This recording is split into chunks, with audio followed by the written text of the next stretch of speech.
Dosadilo vam je da svake godine predajete istu lekciju na isti način?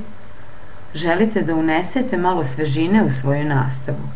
Pokušajte sa skrinerom, besplatnim alatom za snimanje sadržaja ekrana.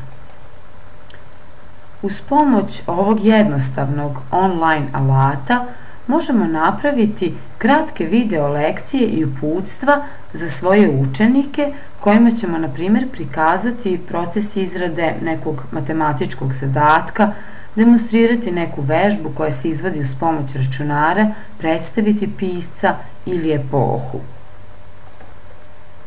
Dovoljno je samo da pokrenemo dugme Record i sve što radimo, prikazujemo i objašnjavamo na svom računaru, bit će snimljeno.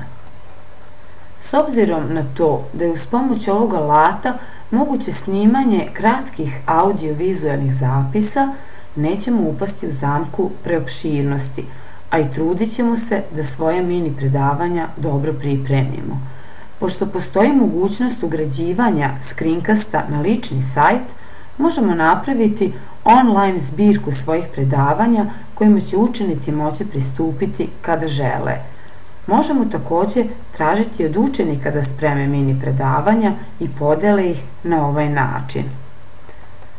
Tako možemo pokrenuti njihovu kreativnost, probuditi odgovornost prema onome što rade i razviti kulturu deljenja i jezičke kompetencije.